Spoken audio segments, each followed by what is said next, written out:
Ladies and gentlemen, I got a microphone.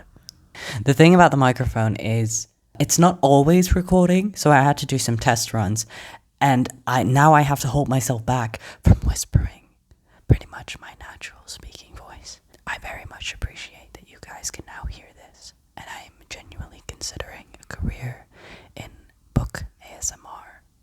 You know, if I ever run out of material on this channel, I could always just do that. I hate speaking out loud now. Well, I could do the entire video in whisper, but for the first one, let's just appreciate the fact that I got a microphone and be normal about it. I hope it's still working though.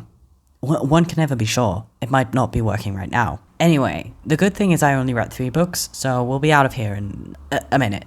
Or like 10. I read 3, no, that's actually not true. I read 4 books this month, and 2 of them were really good. I'm very excited to talk about them. Okay, wait, so I did just say that I read 4 books and then I completely forgot to mention one. And maybe it was for the best. You know how I'm reading Harry Potter in Spanish? I finally finished The Chamber of Secrets. Took me a hot fucking minute. It took me 3 months, but I made it. No further comment. So, first of all, I finished Private Rites by Julia Armfield. If you're new on this channel, I loved Our Wives Under the Sea. It's right here on my favorite shelf. I think it was last year no, it's 2 years ago, 2022. It was one of my favorites. I met Julia Armfield that year. She signed that book for me. It was a great evening meeting her, hearing her talking about that book. This is her new book that came out a couple months ago. I wanted to get on the hype train early, and I think I still made it. I think I'm still on time for the hype fest. So here we are. What this book is about, it's about a city. I don't think the city is named, but the city is drowning, essentially. Flooded, that's the word. There is ongoing rain in this universe that never seems to stop.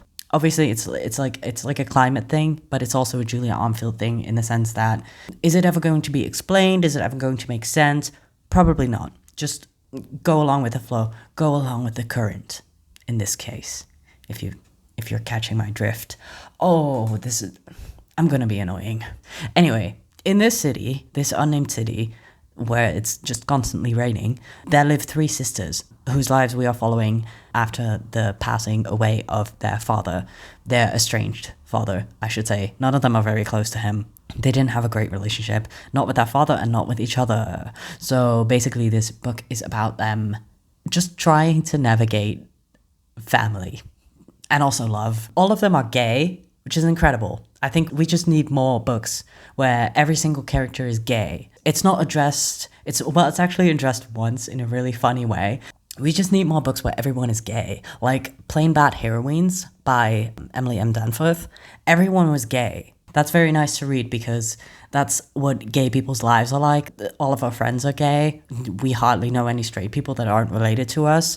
Yet there's so many books and movies out there where everyone is straight. It's just not realistic. It's not any more realistic than everybody in a book being gay. So, very refreshing to read. Lovely. The vibe of this book, it's so dark and gloomy, obviously, because it's constantly raining, but it really pulls you into it. I was reading this at the end of the summer. It wasn't raining that much. It was raining a little bit. I live in northwestern Europe. There's going to be rain. It just wasn't raining as much as it was in this book, but it felt like that, if you know what I mean. But it wasn't in a bad way. It wasn't in a depressing way. It was in a cool, gloomy, mysterious way. So I had a great time with this. One thing I did not like as much about it, which is why I didn't like it as much as I liked Our Wives Under the Sea, is that I do love a little bit of mystery, and I usually don't really care to have that mystery resolved in any way that makes sense. Like in Our Wives Under the Sea, the mystery aspect, it's not explained, and I love it for that. I think that's the best part about that book. But in this book, I feel like there was a lot of mystery going on. Like, there was a lot of weird stuff. In the background, you barely even notice it, but in the end, there was like this big coming together of the thing that is like the mystery. I don't want to give away too much, but the point is, I think that there could have been more of an explanation on that, and it would have been more fun. Which is something you will not hear me say ever again, probably. But in this case, I would have liked a little bit more about the weird thing. Actually, you will hear me say that if you watch back my videos, because I said the exact same thing about The Secret History, but I didn't like The Secret History for that reason, and I did like this one quite a lot. I just feel like it was there, it was right there, it just wasn't explained as much. I gave it 4 stars out of 5. So not exactly a favorite, but very good still. Not a disappointment either. It was great. For some reason, they gave me 2 microphones. I don't know why. I guess I can interview people now, which I probably never will. But anyway, next book I read. I did mention this in the previous video because I was reading these 2 at the same time. This, I will tell you now, is one of my favorites of the year. Definitely 1,000,000%. Very sure about that. It's Young Mungo by Douglas Stuart. I fucking love this, start to finish. It is so good. The writing is so tasty. It's delicious. The way this man describes everything. The reason I wanted to read this is because it takes place in Scotland.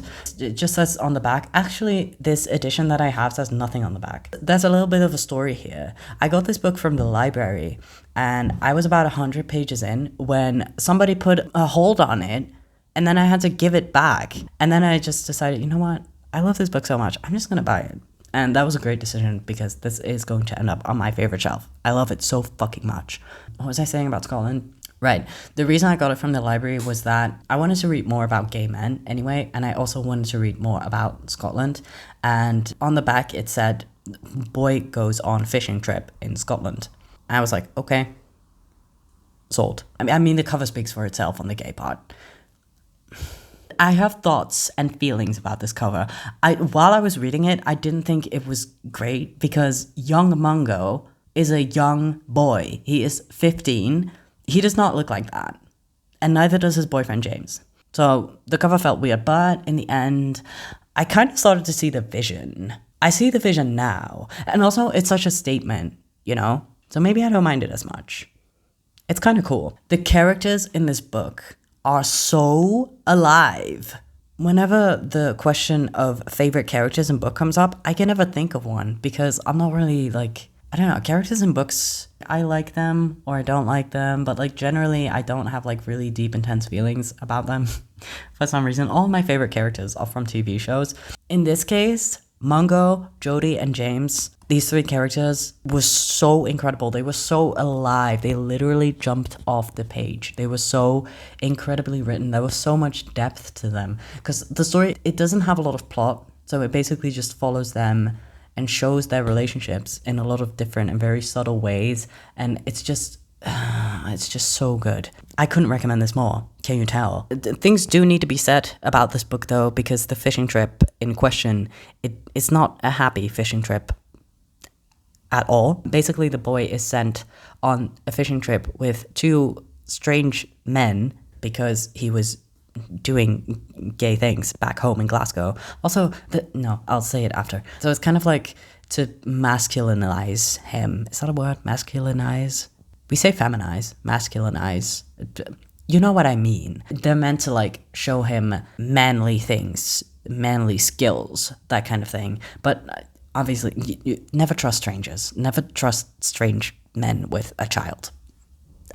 You can guess what happens from that, I think. The scenes that could be triggering for some, they are somewhat graphic, but I think that they were done in such a respectful, understanding, and loving way. You can tell that this author really, really loved Mungo because he's written him with such love and care. It's written so well that even the hard parts are okay to read because you can tell that Mungo is being cared for, if not by the other characters, then by the writer. And I think that's a very safe feeling and a very safe bookish environment to read about heavy topics. Oh yeah, and about Glasgow, the way that this city is brought to life in this book is also incredible. The way everything is brought to life in this book is incredible. The characters, the settings, the relationships, the events, everything. It's just the way he writes. The way he writes.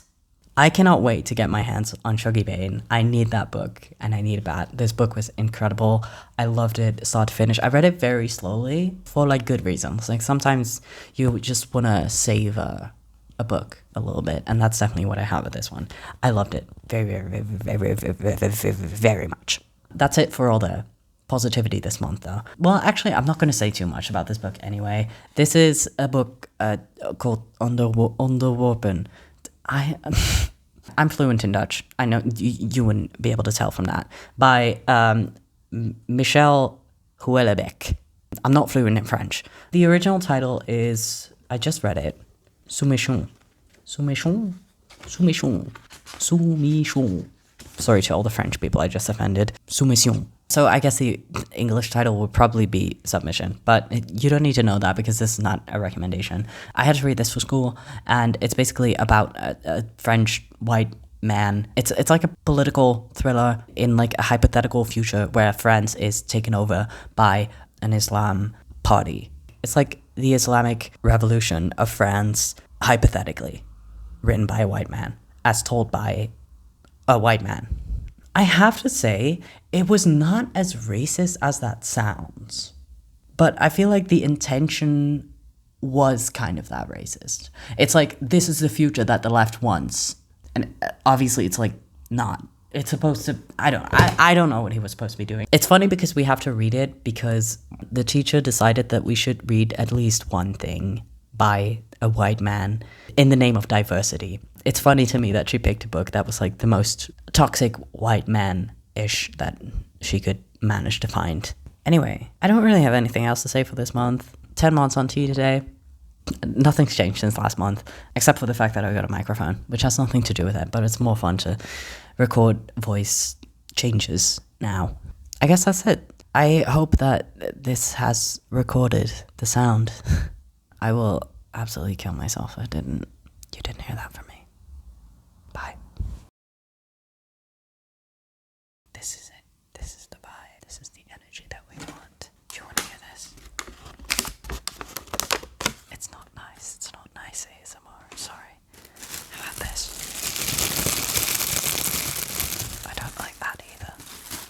I don't like it one bit. Do you know what I do like? Maybe I should make a book ASMR video. I think I would be very good at that.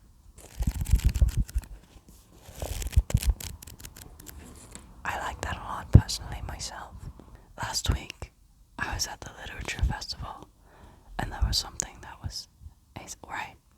It was the Belgian lady who read a part from her book, and her voice was so calming and so soothing. It was just Belgian ASMR. It was incredible.